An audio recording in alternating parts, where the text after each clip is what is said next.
Байке, айтсаңыз бүгінгі күнде коронавирус елдерде аябай күчөп жаткан үчүн алып турган шаар мэри Азиз Суракматовдон да чыкты. Бүгүнкү күндө абал кандай? Абал өтө оор. Биз мына жакшы эле кармадык башынан бери. Бул кээ бир айтып атпайбы, убагында эле салып иш керек эле, кереги жок эле, мындай. Эгер башынан кармабаганыбызда мындан да оор болмок акыбал.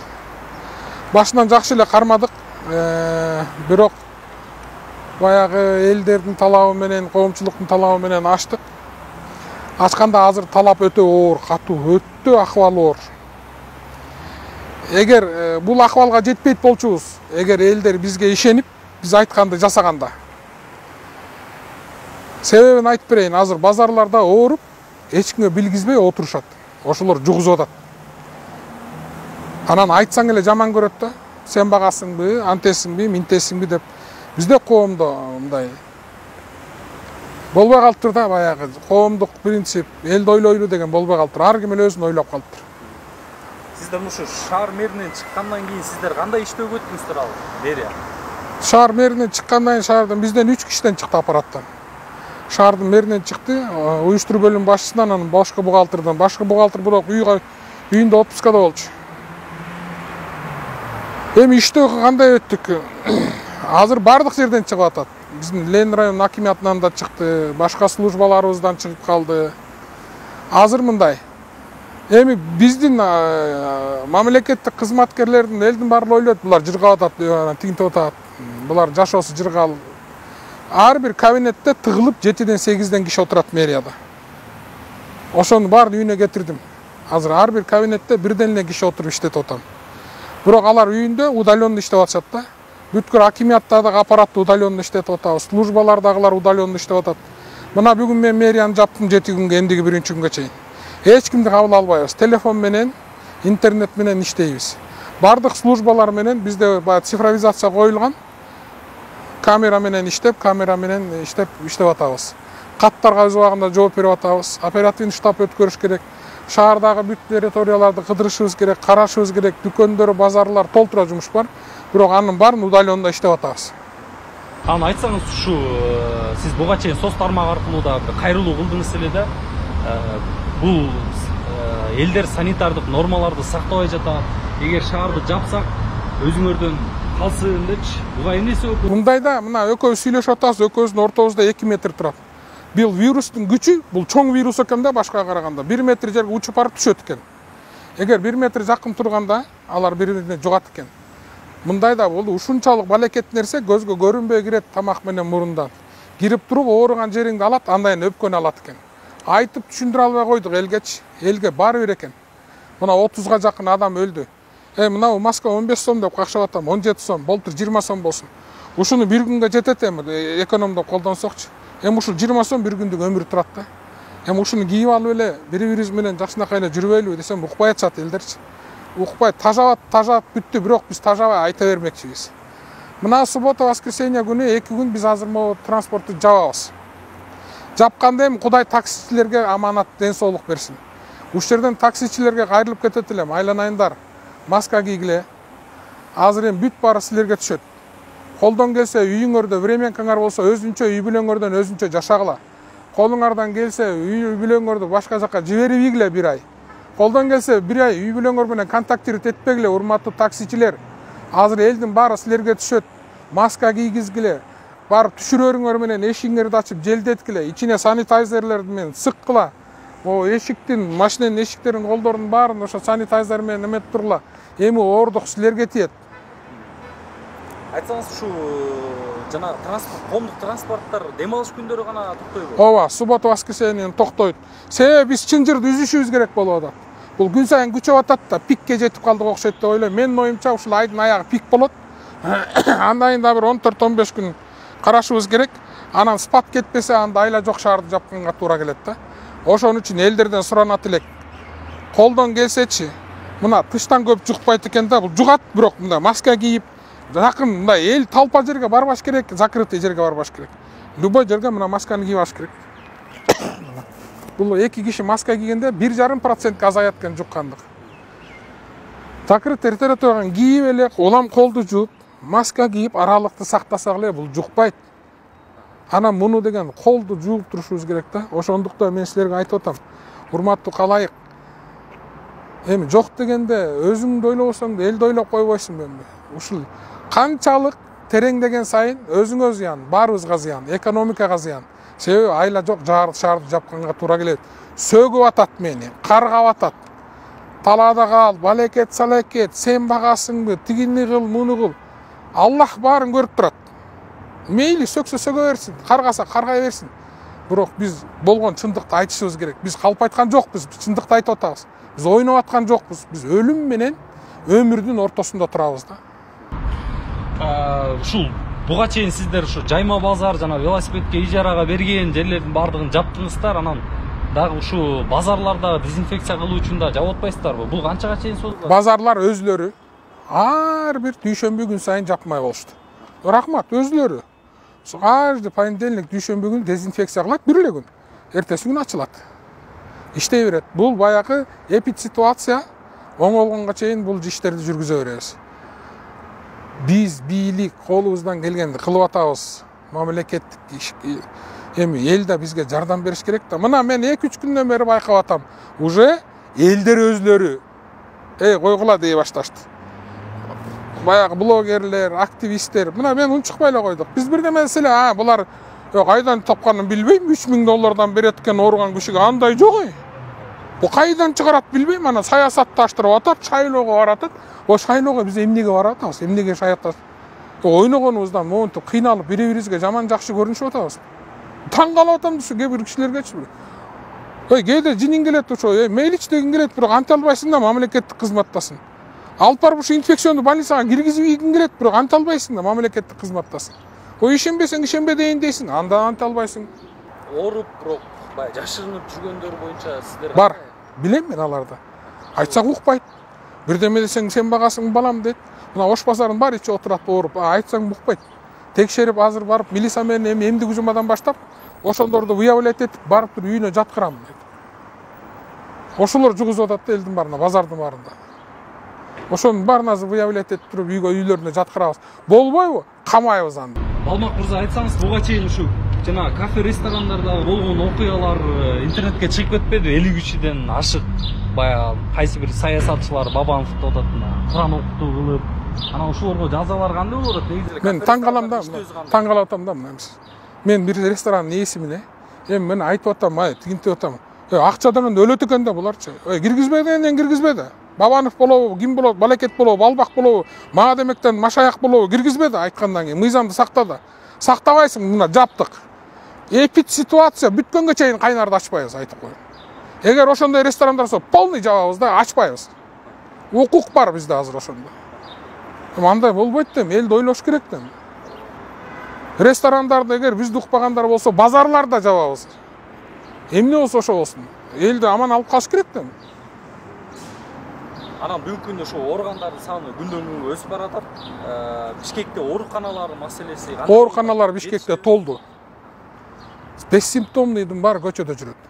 Анан легкий өтүп атат, мисалы Азиз Эмилбековичтикинде, Кудайга шүгүр, мындай температурасы бар кичине, ал үйүндө дарыланса болот да, аларчы врачтар бар, мо дарыны ичесиң десин. Мисалы менин завод делим үйүндө башталганда ооруду дейт, аркам ооруду, бутум ооруду, температура болдум, тамагым ооруду, азыр дөнө мурдуман агып калды дейт. Эми алга да мо дарын ичесиң деди. Мисалы бул оору кайсы оору чыкса ошонун дарысы менен дарылаш керек. Мисалы тамагың ооруса тамак оору менен дарылаш керек экен. Өпкөң ооруп атса өпкөнүн оорусу менен дарылаш керек экен. Ушундай деп атат да врачтар. Эми ошолор менен азыр алар дарыланып атышат. Анан такыр эле болбой калгандарды врачтарга алып барып атабыз. Больницаларга азыр эми палаточный городокко жерлерди даярдап атабыз. На всякий случай. Эми палаткалар тигип жаткырыш керек, айла жок.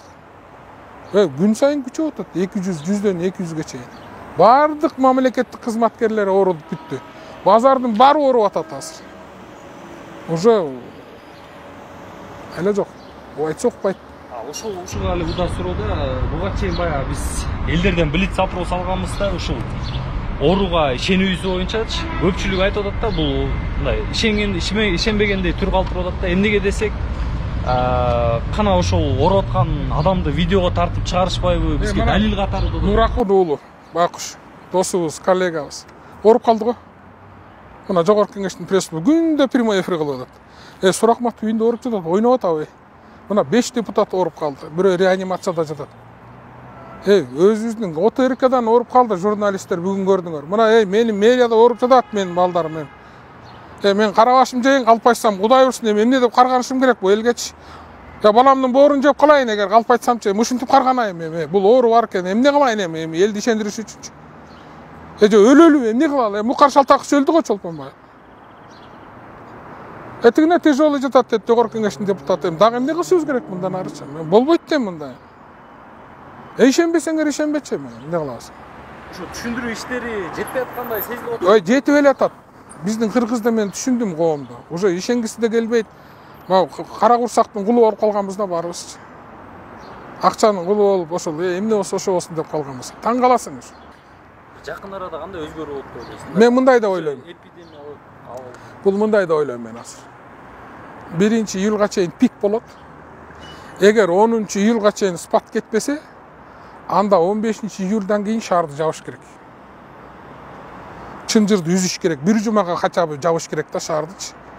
Бир 7 күндүк сүрөө немеге хотя бы 7 күн жаап турушубуз керек да, эл түшүнүшү керек да. Хотя бы 7 күн жаап туруп, чынжырды үзүп алышыбыз керек да. Анан ошо менен акырынан кетиши керек. Анан вакцинасы чыкпайынча чейин айла жок. 7 күндөн баягы элдердин баары ушуга чейин ооруп, иммунитет пайда болуп калды да, оорубайт да. Анан азайып отуруп өзү жоголуп кетет. Да бир ыңгайсыз суроо келип. Давай любой сурооңо жооп берем. Ыңгайсыздайбы? Мейли. Ушу мындай да пикирлер бар да, сизде сам жогоруда айтып калбаспы, саясатташтырып атат депчи. Ушул Жалал Абад мэринен, Бишкек шаарынын мэринен чыкты да оорлар. Анан айтып атат да, бул баягы элди кабыл алдыруу үчүн, элди мындай этибар алдыруу үчүн. Башында мен да көп теорияларды окугамда эң башталганда, анан Борис Джонсон ооруп калбадыбы? Борис Джонсон ооруп калганда мен коллегаларыма айттым. Моуну еврейлер атайын жасап атат депчи. Баягы кыйын эле кабыл алсын деп жасап атат. Бул эмнеге оорумак эле, күлөйгөн премьер-министр болсо деп ойлогом да. Анан Ирандын вице-президенти бир аял ооруп калды. Мей деп койдум, күлөйгөн вице-президент болсо бул эмнеге ооруйт дедим да. Таң калып койдум да. Анан Россиянын премьер-министри ооруп калды. Назарбаев ооруп калганда, айтчы ушулар бул оюн кылып атышат дедим да. Суракматов ооругандан кийин өз башыма түшкөндө мен эсиме келдим да. Эмнеден ооруп калды? Ооруган контактировать эткендер менен чогулуш өткөрөт экенсиң да, сурайт экенсиң, кагазга кол коет экенсиң, алар менен отуруп талашып мындай кыл, тигиндей кылат дейт экенсиң. Анан ошондо жугат экен да булчу. Мен иттей таң калдым да, ошондо өз башыма түшкөндө, Кудай мени кечир дедим да. Азиз Эмилбекович, эмнеге? Мен билем да бул кишинин акыбалынчы. Бул эмнеге ооруп калат? Менин завод делим ооруп калды. Мен үйүнө телефон, видео менен сүйлөшүп атам. Бул оору.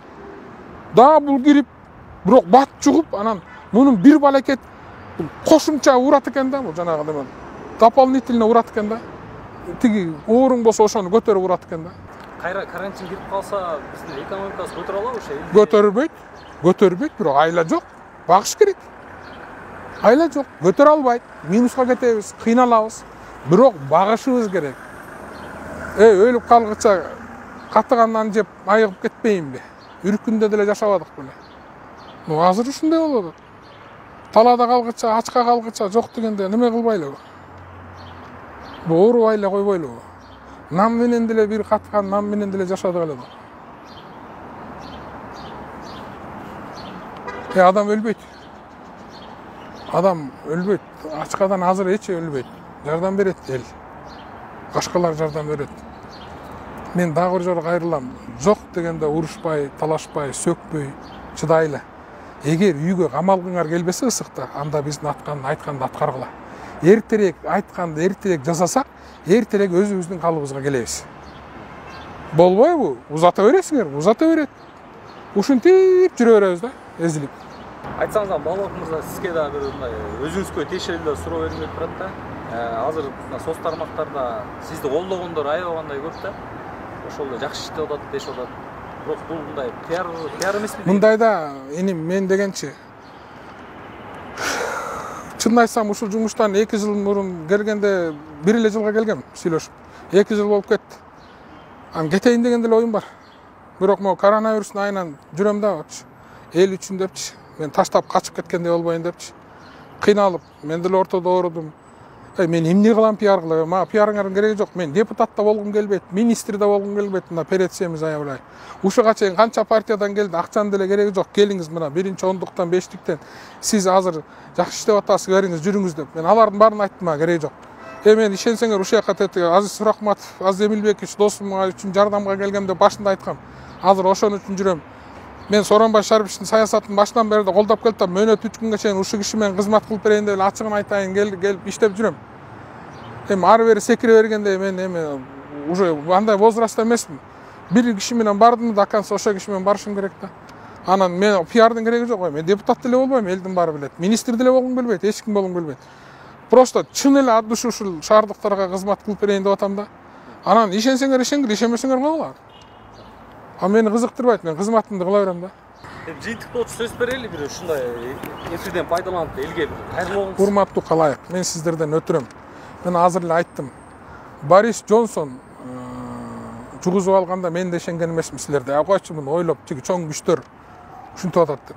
Бирок когда Азиз Эмилбекович Сурахматов ооруп калганда, өзүмдүн заводделим ооруп калганда, мен толугу менен азыр ишендим да, что бул бир бале. Ушуга чейин ооруп аткандар, мунун баары бале. 3 гана нерсе, жеңил нерсе өмүрдү куткарат. Маска, 2 метр аралык, колду санитайзер менен суу менен жууп туруш керек. Анан эл көп жерге барбаңыздар. Ишениңиздер, бул бар. Ойноп аткан жерибиз жок. Аракет кылып атабыз. Бардык ооругандарга дуа кылалы. Кала башчыбызга, депутаттар ооруп атат. Башка муниципалдык эл ооруп атат. Ошонун баары айыгып кетсин. Дүйнөдөн бул бала эртерээк кетсин. Жаныбызды карчы уруп иштеп атабыз. Билбейм, мен да ооруп калам может эртең. Мен деле ошондо деле айтабы деп калдым. Бул пиарчы ооруп калганы рас эле болуптур депчи. Таң калам да ошочу. Мейли, жок деген унчукпай койчу, сөксөң ичиңен сөкчү, пожалуйста, бизге катуу тийип атат. Күнү түнү иштеп атышат баягы госслужбалар. Милициялар, врачтар. Бир врачтын, жана бир кыргыз врачтын моягын көрдүм, мояг кып-кызыл болуп кетти, монда жооруп калыптыр. Сразу түшүндүм да. Ошон үчүн бири-бирибизге түшүнөлү. Жок дегендечи жаман айтпагылачы. Ишенбесиңер, ишенбегиле. Жок дегенде жаман айтпай койгулачы.